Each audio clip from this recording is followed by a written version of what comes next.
Momento de Sabedoria, com o apóstolo Elder Mendes. Bom dia, boa tarde, boa noite. Sou o apóstolo Elder Mendes. Estamos aqui no nosso Momento de Sabedoria. E o título do nosso Momento de Sabedoria de hoje é Extraterrestres Existem, eu provo na Bíblia, parte 2. E eu queria começar lendo este texto aqui de João, capítulo 17, versículo 14. Diz assim: eu lhes tenho dado a tua palavra e o mundo os odiou, porque eles não são do mundo, como também eu não sou.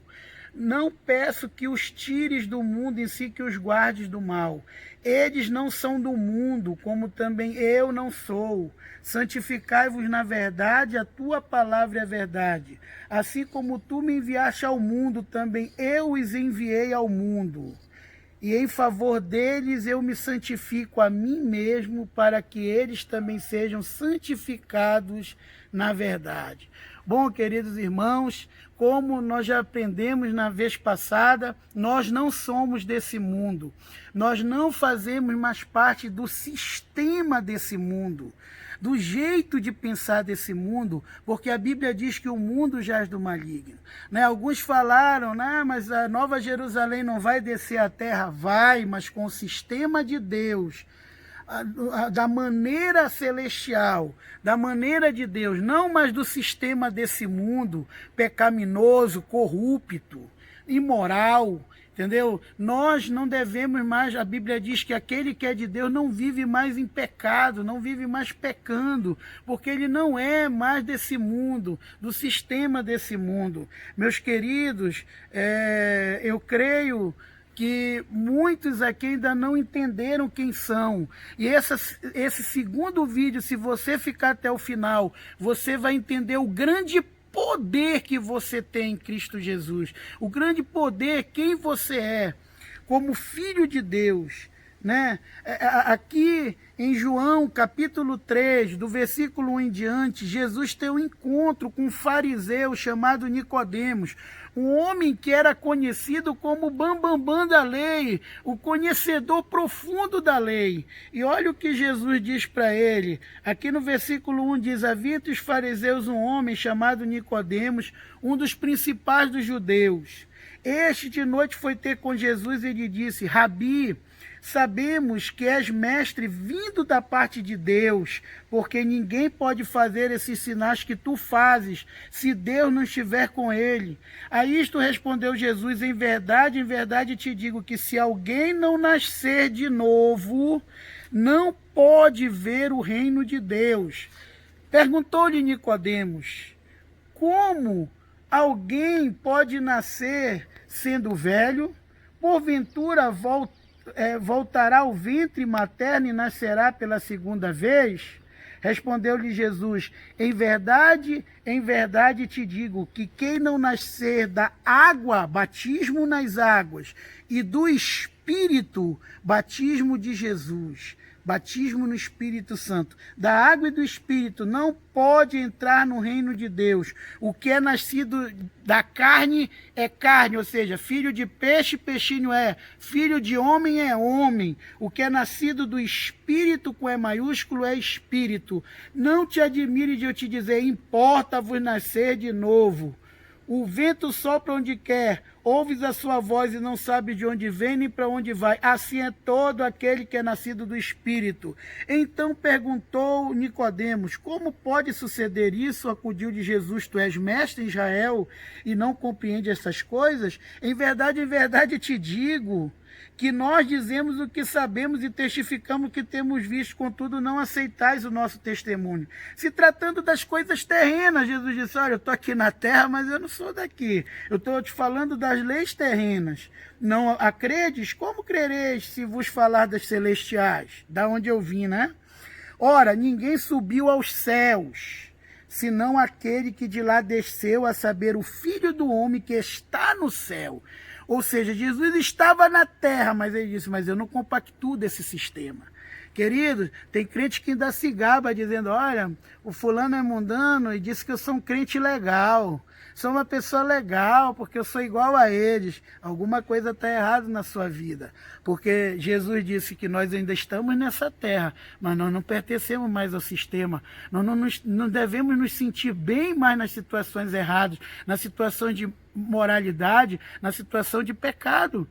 Se você é o cidadão do céu, se você é um extraterrestre nessa terra, e você se dá melhor com as coisas terrenas do que com as coisas celestiais, algo está errado na sua vida. É isso que Jesus está dizendo. Jesus virou para um fariseu, para o intérprete da lei, e disse, você precisa nascer de novo. E tem muita gente aqui hoje que precisa nascer de novo, que pensa que é salvo porque está na igreja, não bebe, não fuma. Mas a palavra de Deus diz assim, versículo 17, versículo 16, porque Deus amou o mundo de tal maneira que deu seu Filho unigênito para que todo aquele que nele crê não pereça, mas tenha vida eterna. Porquanto Deus enviou seu Filho ao mundo não para que julgasse o mundo, mas para que o mundo fosse salvo por ele. A única forma de você se tornar filho de Deus, um extraterrestre aqui na Terra, é aceitando Jesus como Senhor e Salvador, o primeiro passo. Segundo passo, negando a vida do primeiro Adão. O primeiro Adão pecou, comeu da árvore do bem e do mal, se rebelou contra Deus. Então, você aceitando Jesus, você está negando essa natureza do primeiro Adão e seguindo o segundo Adão, que é Jesus. E o terceiro é viver uma nova vida. Você está aqui com um chamado, né? Em João 15,16 diz que não fomos nós que escolhemos o Senhor Jesus, foi Ele que nos escolheu e nos designou para darmos fruto, e que o nosso fruto permaneça, ou seja, nós fomos chamados para ser cidadãos dos céus com um objetivo, ganharmos outras pessoas para o reino de Deus, trazermos outros a ser extraterrestres. Esse é o nosso chamado, e que devemos ser discipuladores. Agora, queridos, o que acontece hoje? Muitos se esqueceram do seu chamado. Muitos só estão na igreja oba-oba, acham que adorar a Deus é só cantar. Adorar a Deus é você levar vidas para o Senhor, vidas para Jesus. E quando você aceita Jesus, você nega a sua natureza de pecado e volta à essência de Deus quando Ele te criou, através de Jesus. E você passa a ser filho de Deus, então você não é mais filho da carne, não é mais filho do sangue. Teu principal pai é Deus, você é cidadão do céu. Olha aqui o que diz em Romanos, que fala que nós somos filhos de Abraão. Abraão era um extraterrestre. E aqui vamos ver o que fala. Romanos 4,16 diz assim, essa é a razão que provém da fé, para que seja segundo a graça, a fim de que seja firme a promessa, para que toda a descendência, não somente ao que está no regime da lei, mas também aos que é da fé que teve Abraão, porque por pai de todos nós, né? Ele é pai de todos nós, como está escrito, por pai de muitas nações te constituí, perante aquele no qual creu, o Deus que vivifica os mortos e chama à existência as coisas que não existem. Abraão, esperando contra a esperança, creu para vir a ser pai de muitas nações, segundo lhe fora dito, assim será a tua descendência. E sem enfraquecer na fé, embora levasse em conta o seu próprio corpo amortecido, sendo já de 100 anos e a idade avançada de Sara, não duvidou por incredulidade da promessa de Deus, mas pela fé se fortaleceu, dando glória a Deus, estando plenamente convicto de que ele era poderoso para cumprir o que prometera, pelo que isso lhe foi também imputado para a justiça. Agora preste atenção. E não somente por causa dele está escrito que lhe foi levado em conta, mas também por nossa causa, posto que a nós igualmente nos será imputado, a saber, a nós que cremos naquele que ressuscitou dentre os mortos, Jesus Cristo, nosso Senhor. quem é filho de Abraão, quem é cidadão do céu, quem terá o mesmo poder, a mesma herança de prosperidade de Abraão? Aquele que aceitou Jesus, aquele que através do sangue de Jesus, do sacrifício de Jesus, decide ser cidadão dos céus. Esse se torna. E aí, eu vou... Mas aqui, pastor, não está falando nada que Abraão não era dessa terra. Olha aqui em Hebreus 11:8, diz assim: pela fé Abraão, quando chamado, obedeceu a fim de ir para um lugar que devia receber por herança. E partiu sem saber aonde ia. Pela fé peregrinou na terra da promessa como em terra alheia, habitando em tendas com Isaque e Jacó, herdeiros com ele da mesma promessa, porque aguardava uma cidade que tem fundamento, o qual Deus é o arquiteto e edificador. Por que Abraão saiu do meio da sua parentela? Por que ele fundou o território de Israel? Porque ele aguardava uma cidade que tem fundamento no céu, uma cidade celestial. Que Deus é o arquiteto e edificador. Pela fé também, a própria Sara recebeu poder. Presta atenção nessa palavra poder. É que todos nós somos filhos de Deus, temos. É isso que você conhece. O Filho de Deus tem poder, tem unção. O mesmo poder de Jesus. Entendeu? Por isso também, de um aliagem amortecido, saiu uma posteridade tão numerosa como as estrelas dos céus e inumerável como a areia que está na praia do mar. Todos esses morreram na fé, sem ter obtido a promessa, vendo, porém, de longe, saudando e confessando que eram estrangeiros e peregrinos sobre a terra, não faziam parte. Porque os que falam desse modo manifestam estar procurando uma pátria. E, na verdade, se lembrasse daquela de onde saíram, teria oportunidade de voltar. Mas agora aspiram uma pátria superior, isto é, a celestial. Né? Por isso, Deus não se envergonha dele de ser chamado seu Deus. Então, Abraão, ele sabia que ele não era mais dessa terra. Ele sabia que ele era cidadão do céu. E tudo o que ele fez foi para alcançar as promessas de Deus, a pátria celestial. E por isso, Deus se orgulhou de ser pai dele. E nós, irmãos, quem somos nós? Quando Jesus veio para a terra, ele foi apresentado como unigênito filho do Pai. Mas quando ele teve pessoas que o aceitaram como Senhor e entenderam que ele era o Filho de Deus, o aceitaram e o seguiram, agora, olha o que diz aqui em Romanos 8:29, primeiro. Porquanto aos que de antemão conheceu, também os predestinou para ser-me conforme a imagem do seu Filho, a fim de que ele seja o primogênito entre muitos irmãos. Ou seja, você é filho de Deus igual a Jesus. Quando você aceita o sangue de Jesus que morreu na cruz, você tem o mesmo direito legais perante Deus como cidadão do céu de Jesus. É isso que está escrito aqui. Hoje ele é o primogênito entre muitos. Ah, pastor, que isso? Isso é uma blasfêmia? Eu vou ler um versículo anterior, em Romanos 8:17. Diz assim: ora, se somos filhos, somos também herdeiros. Herdeiros de Deus e co-herdeiros com Cristo. Ou seja, co-herdeiro igual a Cristo. O mesmo direito de herança, de poder que Jesus teve aqui na terra, nós temos como filho de Deus, co-herdeiros com Cristo. Se com ele sofremos, também com ele seremos glorificados. Pastor, mas então por que não se manifesta em nós a vida que se manifesta em Jesus? Você ora como Jesus orava? Você tem o conhecimento, tem buscado a palavra? Você é daquele que só clica lá no site da palavra e sai, nem lê a Bíblia, só na igreja? É isso, irmão. A maioria de nós não tomamos posse do quem nós somos, do poder de Deus, porque nós queremos ter as coisas espirituais sendo pessoas carnais.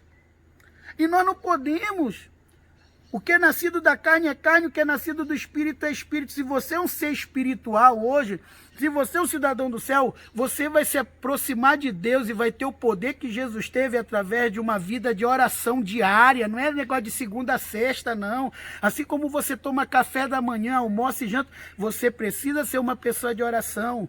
Meditar todos os dias na palavra de Deus e viver a palavra. Quando você faz isso, você vai mortificando a carne e se tornando cada vez mais um ser espiritual. E o poder de Deus vai se manifestar na sua vida. E eu queria finalizar com 3 trechos da Bíblia para afirmar isso que eu estou dizendo no teu coração. Para você não achar que você é balela, para você entender quem você é. Você é filho de Deus, você é herdeiro de Deus e co-herdeiro com Cristo. Você tem o mesmo poder de Jesus. Você tem direito porque hoje o Espírito de Deus mora em nós. Aleluia! João 10:34.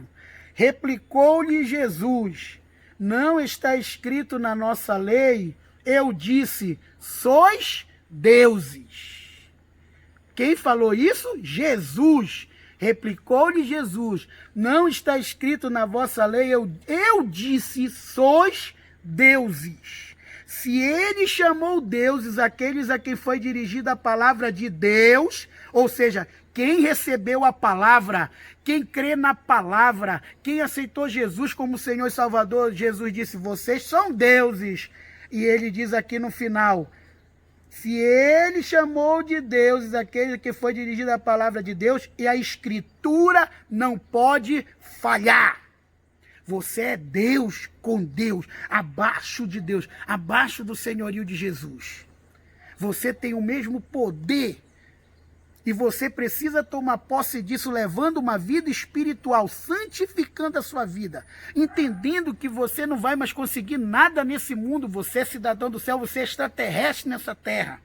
Segunda coisa, João 14:12 diz, em verdade vos digo que aquele que crê em mim fará também as obras que eu faço, e obras maiores fará, porque eu vou para junto do Pai. Hoje você tem 2 pessoas lutando por você lá na glória, o Pai e o Filho. E o Espírito Santo está dentro de nós, porque nós temos o mesmo Espírito de Deus, a mesma essência, aqueles que nasceram do Espírito. Então, é isso que Jesus está dizendo, você fará a obra que ele fez e obras maiores fará, porque hoje ele está junto do Pai. E tudo quanto, versículo 13, pedirdes em meu nome, isso farei, a fim de que o Pai seja glorificado no Filho. Se me pedirdes alguma coisa em meu nome, eu o farei. Ponto final. Você tem livre acesso ao trono de Deus. E se você entender quem você é pela fé, você pode pedir tudo e vai acontecer. Vai acontecer. Marcos 16:14. Finalmente apareceu Jesus aos 11, quando estavam à mesa, e censurou-lhes a incredulidade e a dureza de coração, porque não deram crédito ao que tinham visto ressuscitado. E disse-lhes, ide por todo o mundo e pregai o evangelho a toda criatura. Quem crê e for batizado será salvo. Essa é a missão dos extraterrestres daqui na Terra. E pregar, levar salvação, batizar as pessoas. Quem crê e for batizado será salvo. Então, meu querido, o que eu quero te dizer? Primeiro lugar, quando você aceita Jesus como Senhor e Salvador, você não é mais desse mundo, você passa a ser filho de Deus. Segundo lugar, você tem uma missão. Deus te transformou em seu filho com uma missão, que é pregar o evangelho a toda criatura, e aquele que crê e for batizado será salvo. Constituir filhos de Deus aqui na terra. E a terceira coisa que diz assim, é o poder que o Filho de Deus tem. O mesmo poder que estava em Jesus, a mesma unção através do Espírito Santo, que Jesus, o poder de Jesus vinha de ser um homem cheio do Espírito. Quando você leva uma vida de oração de poder, você tem poder. E a Bíblia diz, versículo 17, estes sinais hão de acompanhar aqueles que creem. Em meu nome expelirão demônios, falarão novas línguas, pegarão em serpentes, e se alguma coisa mortífera beberem não lhes fará mal. Se impuserem as mãos sobre os enfermos, eles ficarão curados.